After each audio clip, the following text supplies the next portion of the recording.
Buying salmon is complicated. Farmed, wild, line caught, extra mercury, extra tungsten. I don't know, they fucking put everything in salmon these days. Coloring, oh, it's even corn-fed actually. So, you know, no matter what your politics on salmon are, all I really need to let you know about what salmon is roastable is one key difference, and it's actually the fat content, right? So let's take a look at a couple pieces of salmon here. And like all pieces of meat and fish and things, especially if they're pre-pack like this, just give them a little rinse, get whatever skank that's on there off of there. So this is some coho, and yeah, it's wild, and that's great. But look at this, there's like almost no fat hanging out in here, right? And so this is gonna actually just end up like cooking really quickly and kind of rubbery and kind of shitty, and it's not even gonna taste good if we roast it. Now, on the other hand, as you see here, this piece of, well, I mean, this is definitely farmed and corn-fed, but I got no problem with that right now. You can find like king salmon and other kind of bigger salmons. We're gonna have this amazing amount of fat, right? And that's going to heat up on the inside and cook this from the inside in the oven. This is what you need. And whether it's wild or farmed or however you come across it, what I want you to look for is fatty salmon. Fatty salmon. That's it. Before you get your salmon all lathered up and seasoned, we're gonna want to preheat the oven to 500 degrees. Is that hot? Yes, it's very hot. Is your oven probably gonna smoke? Absolutely. Grab a sheet pan, cookie sheet. Grab some tin foil and just line your pan. Get the sides up. And then first thing, we're gonna lay down some oil as a foundation.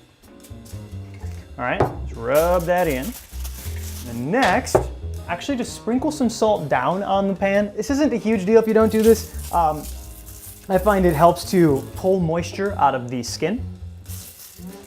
And then we're just going to first place our pieces down.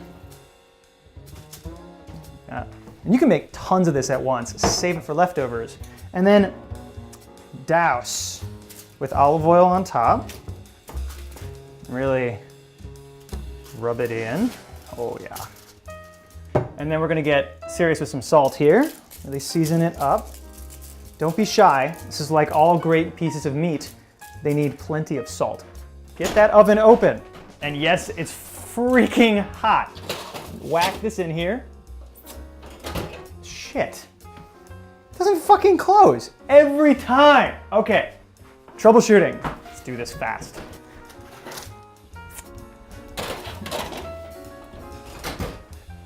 A pan that fits.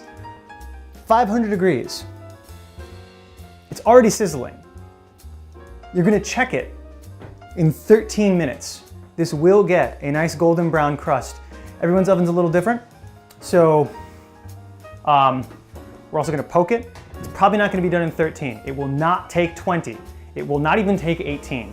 Probably like 15 minutes and 37 seconds, but don't quote me on that. It's just about been 13 minutes. We're gonna open the oven just a bit, and we're gonna take a quick look and see what it looks like, all right? So let's check this out. Oh, okay, great. So you see, at this 13-minute mark, and I just wanna show you really quickly, what you're looking for is the beginning of this caramelization, all right? You give it a little tap, firm, just a little gelatinous in the middle still, a little wiggle. I'm gonna throw it back in there for 3 more minutes, maybe 2.5. Okay, so it's been 2.5 more minutes. We're just gonna take a quick look in here. It should be done. We're looking for nice crispy, nice caramelization on the top and a nice touch as well. Oh, let's see here. You know, one more minute. Sorry, jumped the gun. Okay, so it's been about 1 more minute, and I'm gonna pull it because my salmon dar is going off, and oh, sweet mercy. Yes. Oh, that's what I like to see. You know, it's like, since I could get my oven a little hotter if I wanted it to be a little more crispy, but I can feel, since it's nice and firm, that it's done. And I will not commit the sin of overcooking this. And you know, we got all this nice stuff on the edges. It's gonna be fine. Like, it's delicious. Don't eat it yet. It's like that chicken. You gotta let it wait, or it's going to completely burn your esophagus all the way through, and you will be very unhappy. So let's wait like 5-10 minutes before we eat the hell out of this thing. All right, so it's been a couple of minutes. There's a nice cool breeze coming through here. I'm being impatient like I told you not to do, so now I'm gonna eat some of this. So, you know, this is family style, but it's delicious. So just grab, you know, a spatula or anything, you can do this with a big spoon, and just kind of slide. You see that? That was hot. You just slide a portion off. You can just do this thing where it's like, yep, oh, I fell over, right? And then, you know, we made this lovely arugula pesto earlier. I'm just going to spoon some of this onto here.